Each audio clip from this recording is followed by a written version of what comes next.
Assalamualaikum warahmatullahi wabarakatuh. Innal hamdalillah nahmaduhu wa nusalli wa nusallimu ala rasulihil karim. Asyhadu an la ilaha illallah wa asyhadu anna Muhammadan abduhu wa rasuluh. Allahumma salli ala sayyidina Muhammad wa ala ali sayyidina Muhammad. Amma ba'd.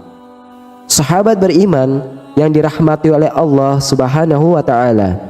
Alhamdulillah, kita bisa hadir berjumpa kembali pada kesempatan ini dengan para sahabat di channel Takazahpedia.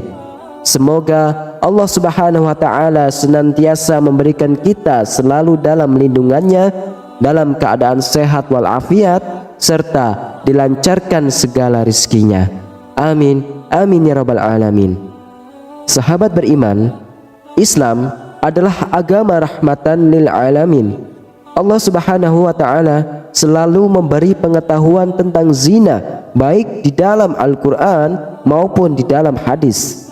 Di dalamnya Allah Subhanahu wa taala selalu mengajarkan hambanya untuk berbuat kebaikan dan menghindari perbuatan zina, salah satu anjuran yang perlu diikuti. Perbuatan zina adalah sebagai perbuatan berzenggama antara perempuan dan laki-laki yang bukan mahramnya, bukan pasangan halal atau yang belum sah. Dalam Islam melarang umatnya untuk mendekati zina, karena zina adalah salah satu dosa besar yang bisa mendatangkan siksa pedih bagi pelakunya. Tak hanya mendatangkan dosa besar, zina juga bisa menimbulkan kemudaratan lain seperti penyakit menular seksual lainnya.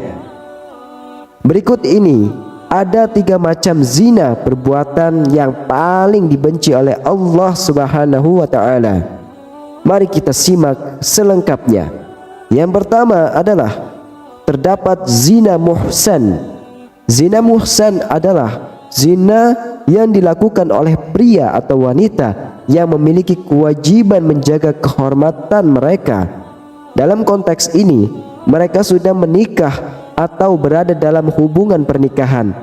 Zina muhsan merujuk pada tindakan zina yang dilakukan oleh individu yang telah terikat oleh ikatan pernikahan, baik sebagai suami atau istri, duda atau janda.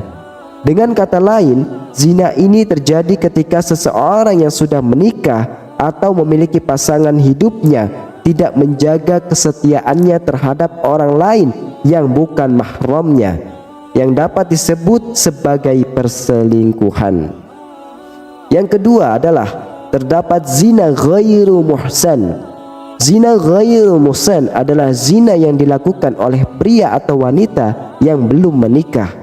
Zina ghairu muhsan termasuk dalam berbagai jenis zina, dan contohnya adalah tindakan zina yang dilakukan oleh mereka yang belum melakukan pernikahan yang sah atau belum pernah menikah.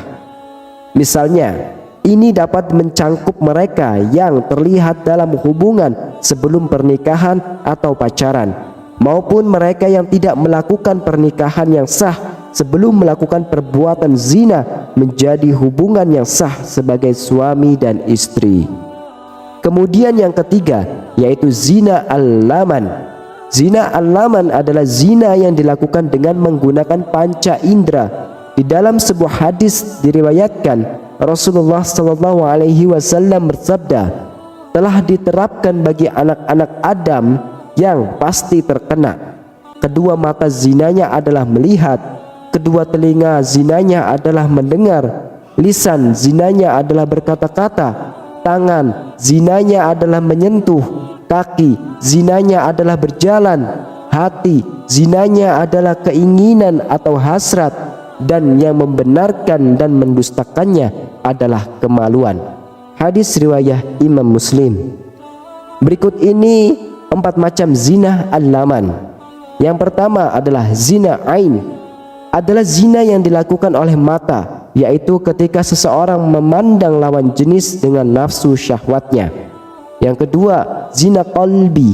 adalah zina yang dilakukan oleh hati, yaitu ketika memikirkan atau menghayalkan lawan jenis dengan nafsu syahwatnya. Yang ketiga, zina lisan adalah zina yang dilakukan oleh lisan atau ucapan ketika membicarakan lawan jenis yang diikuti oleh dengan hawa nafsu syahwatnya. Yang keempat, zina yadin adalah zina yang dilakukan oleh tangan, yaitu ketika dengan sengaja memegang badan tubuh lawan jenis diikuti dengan nafsu syahwat terhadapnya. Sahabatku beriman yang dirahmati oleh Allah, demikianlah 3 macam zina yang perbuatan tersebut paling dibenci oleh Allah Subhanahu wa taala, dan balasannya adalah siksa api neraka apabila kita tidak bertaubat dengan sungguh-sungguh. Wallahu a'lam bishawab. Wassalamualaikum warahmatullahi wabarakatuh.